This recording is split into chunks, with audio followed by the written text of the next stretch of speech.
Desde la segunda mitad del siglo XVI, cuando el comercio con las Indias se había organizado y las flotas de galeones llegaban o partían del puerto de Sevilla con la regularidad que permitían las contingencias de la época, la capital andaluza vivió un momento de esplendor sin igual, que la llevó a ser calificada como asombro del orbe, como la nueva Roma. En el sevillano barrio del Arenal se acumulaban las riquezas, y por las riberas del Guadalquivir un mundo abigarrado y variopinto de gente se daban cita, atraídas por el dinero, las noticias y la grandeza.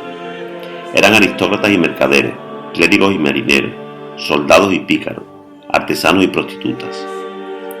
Gente de muy variada traza y condición. Sevilla era una de las ciudades más cosmopolitas del mundo. Su poderío y su riqueza estaban reflejados en el número de vecinos que tenía, unos 150.000, y en la portentosa actividad que se desarrollaba en la zona portuaria. Era el puerto que monopolizaba el comercio de los imperios donde no se ponía el sol. Los primeros años del siglo XVII fueron una prolongación de la dorada etapa de la centuria anterior. Para algunos, bajo el reinado de Felipe III, Sevilla alcanza incluso el cenit de su prosperidad. Pero ya por esta fecha surgen voces que señalan los primeros síntomas de agotamiento. La moda en el siglo XVII no era algo banal y se convirtió en una obsesión para la sociedad sevillana del momento. En el siglo de oro el vestido no era algo utilitario y funcional, ya que expresaba la condición social de quien lo vestía. Toda la sociedad prestaba especial atención a estas circunstancias. Si caminásemos por aquellas calles de la ciudad de Sevilla del siglo XVII, podríamos identificar la clase social e incluso la profesión de cada individuo, atendiendo a su vestimenta. Los médicos lucían ostentosamente una sortija en el dedo pulgar y llevaban el ropaje universitario y una capa. Un juez solía llevar una larga vestimenta de paño con vueltas de velludillo, algo similar al terciopelo, llamada garnacha, y se cubría de birrete. A comienzos del siglo XVII, el traje nacional, sobrio y de color negro, que tantas veces lució el rey Felipe II en sus retratos, dio paso a una moda completamente diferente, ya durante el reinado de Felipe III, su sucesor, dando paso a los colores brillantes y a prendas de gran lucimiento. Con la llegada al trono de Felipe IV, los colores de nuevo se apagaron y se volvió al negro. En 1623 se prohibió incluso el uso de la llamada lechuguilla, cuello exagerado en forma de gran abanico, para dar paso a la valona, cuello grande y plano que caía sobre los hombros. Durante el siglo XVI en Sevilla, los ataques bubónicos fueron menos frecuentes, pero los pocos que se dieron coincidieron con momentos de escasez alimenticia, lo que conllevó a una elevada mortalidad en la ciudad. Interesante es el tratado del doctor Andrés de Valdivia, donde se lamenta que Sevilla esté hecha unos muladares y se impone la limpieza de las calles como una de las condiciones para alcanzar la salud. También dice que habría que impedir las reuniones de gente, las comedias, las casas públicas y las zamblas de negro. Podemos decir que a partir de la oleada de peste de 1599, la época de expansión demográfica de la ciudad de Sevilla llegaba a su fin, y la expulsión de 7.500 moriscos en 1610 confirma la situación. En 1623 la ciudad estaba muy menoscabada. Habían disminuido los tratos y comercios, muchas casas cerradas y sin vecindad y otras caídas.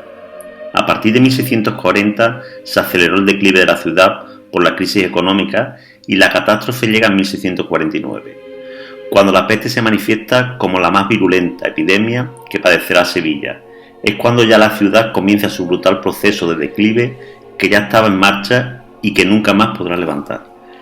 La epidemia que asolaba a España y más concretamente a los territorios levantinos y gaditanos contribuyó a incrementar el miedo entre la población y por ello se adoptaron las típicas medidas preventivas. Pero a pesar de ello empezaron a surgir brotes en los arrabales, en Triana, San Bernardo, Casas del Arenal y Torre del Oro.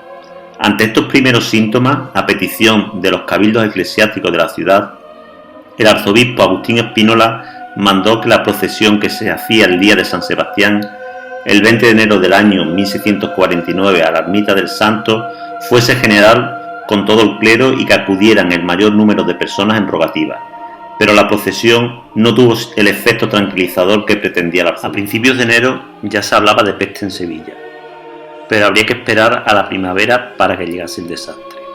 Otros factores calamitosos coincidieron con la peste e hizo que ésta fuera aún más mortífera. Entre ellos hay que destacar una climatología adversa. En 1649 Sevilla tuvo una primavera lluviosa y con grandes vientos, lo que acarreó el desbordamiento del río y como consecuencia la inundación de sus arrabales, también parte de los barrios de la ciudad como fue la Alameda, Los Humeros, Baratillo o Carretería. También se inundó el arrabal de Triana, por tanto se inundó un tercio de la ciudad. Llovió tanto que no salió ninguna cofradía en Semana Santa. El otro gran factor fue la crisis agraria que padeció España entre 1647 y 1652. Hubo malas cosechas y por tanto llegaron las hambrunas. Esto hizo que la gente comieran alimentos en mal estado. Las dos obras más fieles que nos relatan lo sucedido son las de un autor anónimo titulada Obra escrita por un religioso o su reverentísimo padre general y La memoria de Sevilla, escrita por un tal Andrés de la Vega. En ambas la información es complementaria. También los testimonios del médico Gaspar Caldera Heredia y Francisco de Ruesta, piloto mayor de la carrera de India, nos ayudan a conocer el alcance en Sevilla de la epidemia. Ante tal situación, la ciudad declaró oficialmente la epidemia y constituyó una junta municipal. También se creó una junta de salud, presidida por don Jerónimo Pinelo de Guzmán, que solicitó de inmediato al Hospital de la Sangre autorización para ubicar la morbería de afectados en el hospital. Desde su fundación, este hospital pertenecía a la jurisdicción papal y estaba regido por un triunvirato eclesiástico. El permiso fue concedido. En un principio abrieron 18 salas para atender a los enfermos que pronto fueron insuficientes. El hospital contó con la colaboración municipal y la Hermandad de la Misericordia y de diversos particulares. La morbería del Hospital de la Sangre llegó a tener más de 1.200 camas. Se contrató a numerosos médicos, cirujanos y ayudantes que cayeron pronto contagiados, con lo cual el lugar se convirtió en un lugar muy peligroso. También murieron muchos clérigos que administraban el último sacramento a los enfermos. La morbería del Hospital de la Sangre pronto fue insuficiente y se abrió un segundo recinto para los afectados en Triana, frente al monasterio de la Cartuja.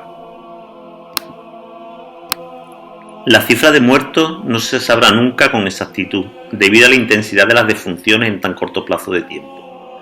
Diego Ignacio de Góngora, empleado de la Casa de la Contratación, autor de una relación del contagio, llegó a cifrar en más de 300.000 los que murieron. También hay que tener en cuenta los que huyeron de la ciudad por temor al contagio.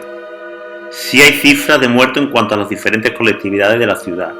Así tenemos cifras sobre los muertos miembros de la catedral, de los conventos y de las casas ilustres. ¿Cuántas personas murieron a causa de la peste? Es imposible estimarla con exactitud.